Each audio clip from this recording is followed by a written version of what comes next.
ওয়ালাইকুম welcome to our YouTube channel. আজকের ভিডিওটা হচ্ছে আমাদের হিসাব টিউটোরিয়াল নিয়ে। তো আমি প্রথমে একদিকে ছোট একদিকে বড় করে নিয়ে এভাবে পিন করে নিচ্ছি এবং বড় দিকটা যেটা প্লেন সেটা এবং কুচির দিকটা ছোট রেখেছি। এবার আমি বড় সাইডটাকে এভাবে ঘুরিয়ে সামনের দিকে টেনে নেব। আমার হিজাব ম্যাটেরিয়ালটা হচ্ছে দুবাই চেরি জর্জেট। আমি অল টাইম চেরি জর্জেটেরই হিজাব পরতে পছন্দ করি কারণ এটা অনেক সফট। আর এবার হচ্ছে আমি একটা পিন দিয়ে এভাবে পিন করে নিচ্ছি। এই পিনটা হচ্ছে আমি আমার মাস্কের সাথে ম্যাচ করে নিয়েছি, কজ আমার মাস্কটাও ব্লু, সো পিনটাও আমি ব্লু কালারই ইউজ করেছি। তো এবার হচ্ছে সামনে কুচির দিকটা একটু যাতে রাউন্ড শেপ হয়ে থাকে সেভাবে আমি সেট করে নিচ্ছি। তো এটা এভাবে উঠিয়ে উপরেরটার সাথে আপনি পিন করে দিবেন, তাহলে আর এটা নড়াচড়া করবে না।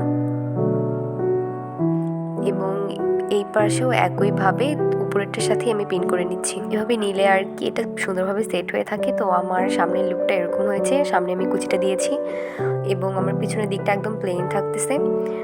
সো ভিডিওটা যদি ভালো লেগে থাকে তাহলে অবশ্যই লাইক, কমেন্ট অ্যান্ড সাবস্ক্রাইব করে আমাদের পাশেই থাকবেন। Thank you.